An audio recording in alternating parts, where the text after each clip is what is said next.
du lycée Blaise Pascal de Clermont-Ferrand. Et c'est parti, le coup d'envoi donné, encore une fois, avec ce son d'ACDC qui accompagne ces coups d'envoi. Margot Dajou, donc, qui s'était imposée l'an dernier à Dijon devant Fleur Templier du lycée Sévigné. Et puis Justine Chazal, il y avait eu deux filles de Blaise Pascal, donc de Clermont-Ferrand sur la boîte. Justine Chazal qui avait pris la troisième place.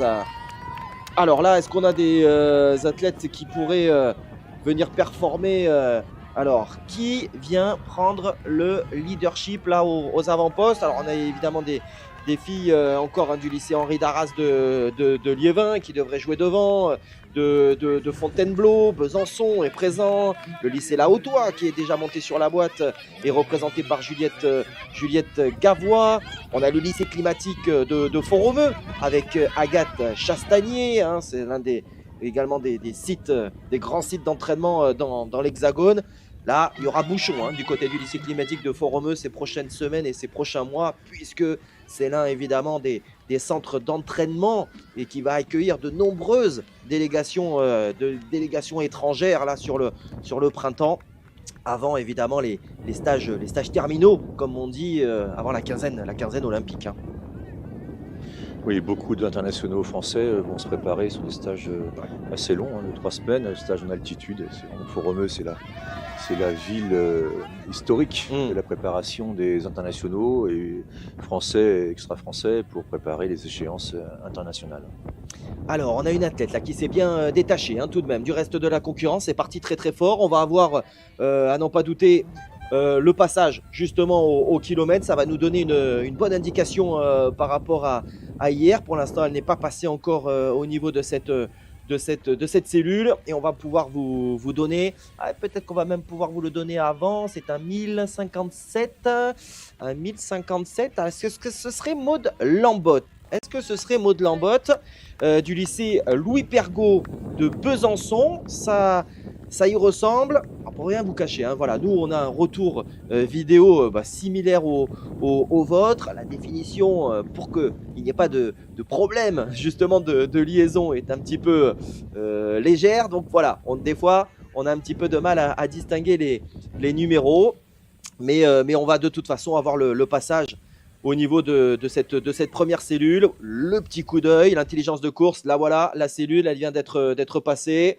Donc logiquement, on va pouvoir avoir un petit point, des premiers écarts également pour la tête de course, et savoir donc qui est aux avant-postes et quel écart. Ouais, bien le 1057. Alors ce serait confirmé. On n'a pas encore le passage. On va l'avoir normalement. Voilà, petit rafraîchissement de notre data. Voilà qui est fait. Maud Lambotte, lycée Louis Pergaud donc de Besançon, qui est aux commandes et qui dispose déjà de 7 secondes d'avance sur 7-8 secondes sur un trio composé de Zoé Bourris du lycée Couperin de Fontainebleau, Agathe Chastagnier, voilà, je vous en parlais, du lycée donc climatique de Font-Romeu, le lycée Coubertin de Font-Romeu qui est là, et Alig Guillou, une de vos protégées, mon cher Alain. Elle est là, elle est dans le groupe de tête.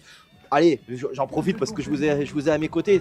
C'était attendu. Quelle était justement la tactique à employer pour Ali, pour jouer devant? Elle a été bien à Cap Découverte. Elle a fait une saison vraiment crescendo. Et c'est bien, elle a construit sa saison intelligemment avec son entraîneur qui est un cadre technique, Antoine Galopin. Ouais. Et on avait dit qu'il fallait vraiment bien se lancer aujourd'hui et être dans le peloton de tête parce qu'après c'est difficile de remonter. Et comme elle a été tardivement en forme, quelque part ce France UNSS tardif lui convenait. Tombe pas mal. Tombe à point. Elle allait l'avoir en 4e position. Là, Elig, elle est bien. Et je crois qu'on doit être fiers du côté de Cesson.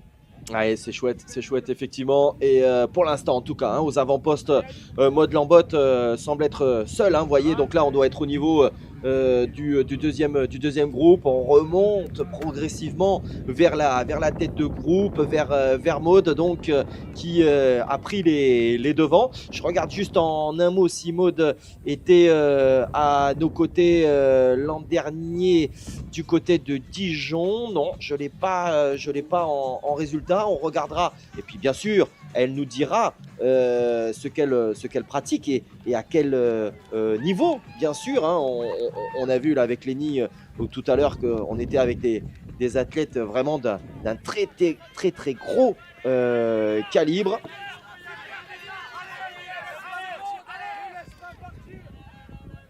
Elle a l'air de pratiquer également la piste, hein, Maud. Lycée Louis Pergaud de Besançon, donc la franc-comtoise qui est aux commandes sur cette course. Sur cette course donc des juniors seniors féminines. Mais on voit quand même, oui. Hein, derrière, c'est... Maud a choisi un train élevé, c'est évident. Ouais. C'est clairement une stratégie de sa part. Elle a voulu partir fort, un peu comme Lénie. Et derrière, attention, Oui, il y a une athlète en position d'attente, c'est Zoé, c'est ça, Zoé Boris, certainement. Ouais, on avait 2-3 athlètes qui étaient positionnés à 7-8 secondes. Il n'y avait pas vraiment d'écart. On aurait pu même citer Camille Rochette du lycée Jean Ngo de Dieppe. Lilou Bertron qui nous vient de Château-Gontier, également le lycée Victor Hugo qu'on a déjà nommé. Émilie Romanet également qui nous vient d'un peu plus au sud puisqu'elle nous vient de Fréjus et du lycée Albert Camus. Émilie Trinel, attention, qui peut également apporter un gros résultat encore au lycée Henri Darras de Liévin. Donc voilà, attention effectivement à ces jeunes filles. Je ne sais même pas si c'est pas elle pour le coup. Non, Thaïs. Ça c'est Thaïs. On est derrière une jeune femme du prénom de Thaïs. Thaïs Bertin, je pense. Parce que c'est pas un prénom très commun. Pour l'instant, Thaïs, en tout cas, au dernier passage à l'intermédiaire du 1 km, Thaïs était en 25e position et elle défend les couleurs du lycée Joseph Marie de Bourg-en-Bresse. Thaïs Bertin, voilà pour son nom de famille.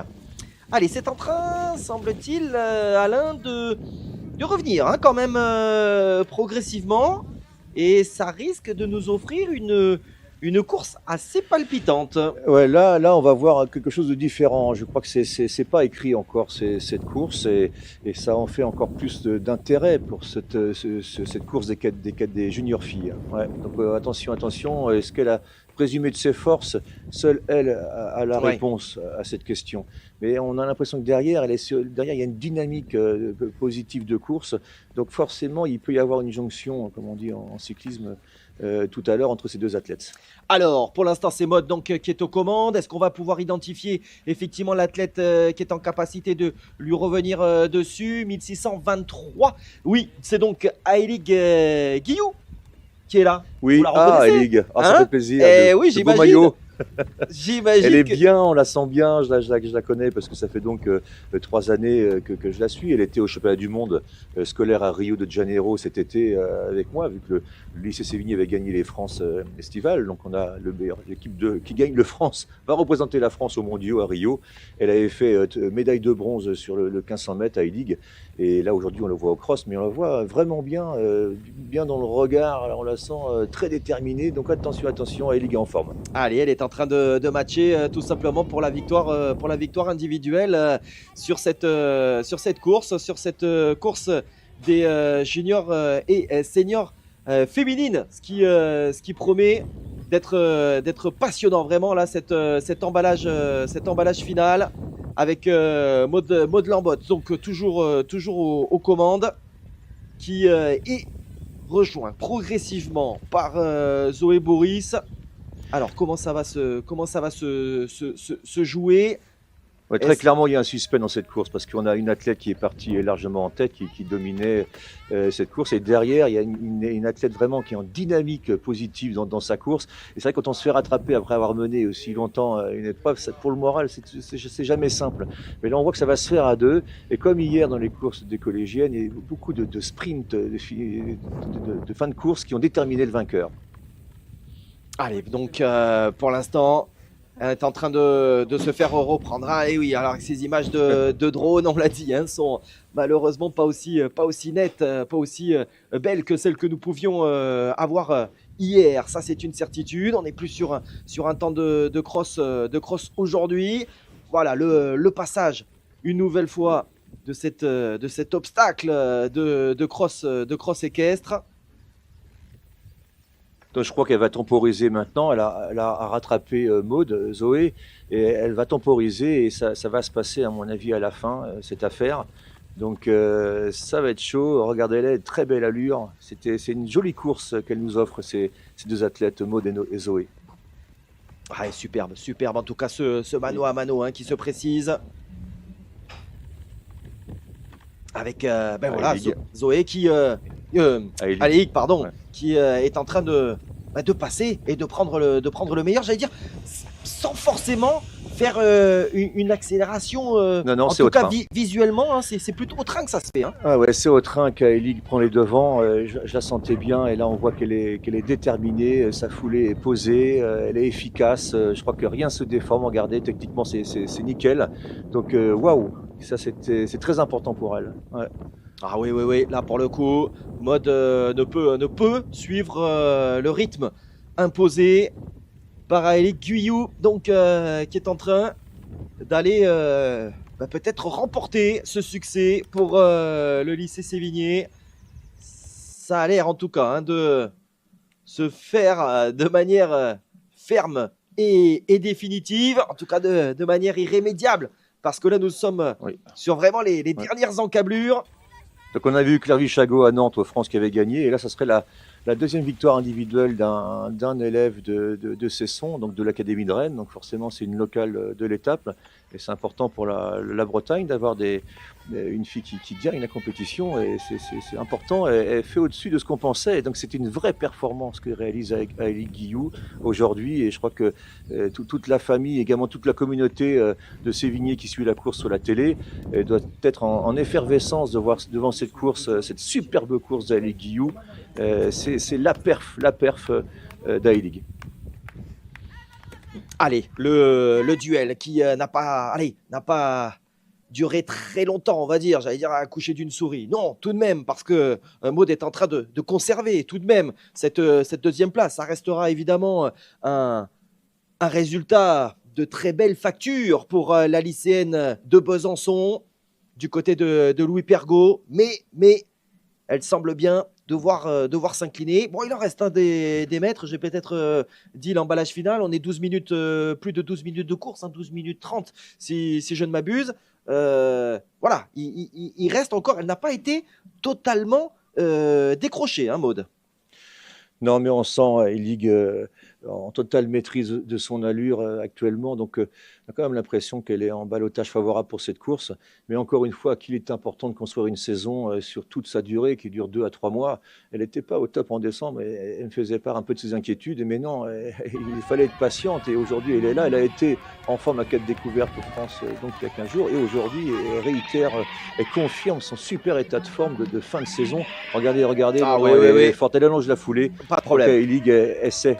Allez, nous y sommes. Regardez comment ça s'ouvre. Non, elle tire un peu là. C'est la dernière ligne droite. Dernière ligne droite. Allez, Aïlig. Elle y est. Aïlig Guyou Académie de Rennes. Qui va s'imposer, effectivement, et qui va venir remporter donc cette catégorie des juniors seniors féminines derrière Maud Lambotte, derrière Thelma Maillard. On va évidemment les nommer sur la ligne d'arrivée si ces positions restent ainsi. Bravo Aïlig. Bravo, ouais. Passage de la ligne d'arrivée. Quelle joie. Je connais les parents, ils doivent être heureux. J'imagine. Oh là là. Wow. C'est magnifique. Elle doit être très très heureuse. Elle gagne les France. Elle s'en rappellera. Et il fallait ça.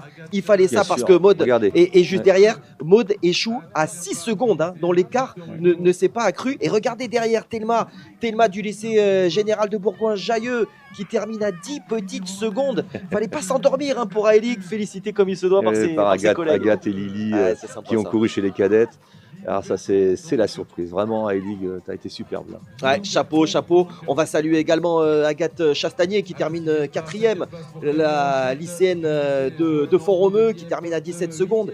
Émilie Romanet qui nous vient de Fréjus, du lycée Albert Camus, qui termine à moins de 30 secondes de la première place. Lilou Bertron du lycée Victor Hugo de Château-Gontier, Camille Rochette pour le lycée Géango de Dieppe qui termine 7e, Zoé Boris du lycée Couperin de Fontainebleau, Soline Mourgue du lycée François Arago de Reims, et pour refermer ce top 10, Zoé Bertin qui nous vient de Bourg-en-Bresse du lycée Joseph Marie qui est à moins d'1 minute d'Aïlig Guyou, donc la vainqueur Il est beau aussi ce duel. Alors oui, on va peut-être jouer une 20e, on va peut-être jouer une 30e place entre ces deux jeunes filles.